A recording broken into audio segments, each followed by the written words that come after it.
NRA news కి స్వాగతం. ఈ రోజు వార్తా విశేషాలు. జేబీ మిత్రులారా, నా పేరు గద్దెల నాగభూషణ, బహుజన్ సమాజ్ పార్టీ రాష్ట్ర కార్యదర్శిని.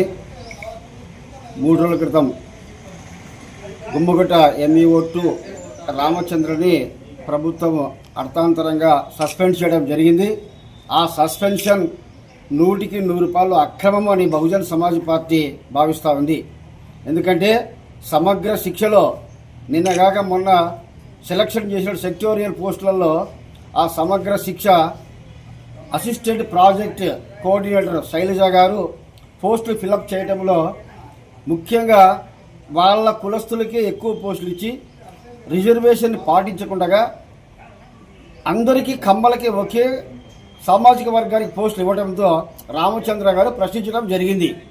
దాన్ని మనసులో పెట్టుకున్నటువంటి శైలజ గారు తన భర్త దగ్గర మొరపెట్టుకొని తన బాధనంతా నాకు ఇట్లా అవమానం జరిగిందని చెప్పి అదే సమగ్ర శిక్ష DE గారి చేత రామచంద్ర గత 3 సంవత్సరాల క్రితం హెడ్ మాస్టర్గా ఉన్నప్పుడు చేసిన నాడు నేడు పనుల్లో మోసం జరిగింది, దగా జరిగిందని చెప్పి రామచంద్ర మీద ఉద్దేశపూర్వకంగా ఎంక్వైరీ చేసి ఆ పనులలో అవకతవకలు జరిగినాయి, డబ్బులు తిన్నాడన్న ఉద్దేశపూర్వకంగానే అతన్ని సస్పెండ్ చేయడం జరిగిందని భావిస్తూ ఉన్నాం.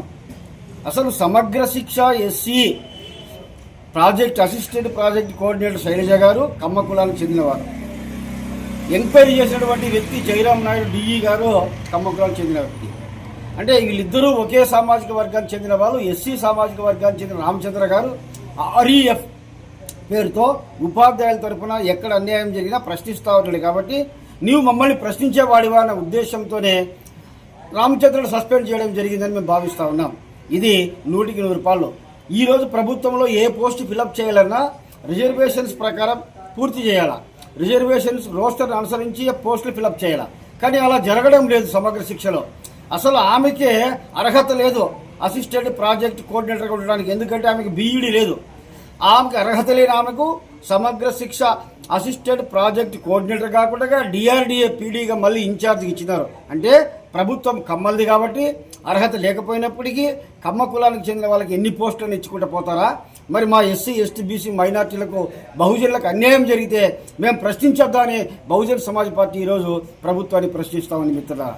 కాబట్టి రామచంద్ర గారి మీద జరిపినటువంటి విచారణ పూర్తిగా సమగ్రమైనది కానే కాదు. ఎందుకంటే 3 సంవత్సరాల క్రితం జరిగిన వాటికి బిల్లులు లేవని ఈరోజు అతను సస్పెండ్ చేయడం అనేది అక్రమం, అది సక్రమం కాదు అని చెప్పి బహుజన్ సమాజ్ పార్టీ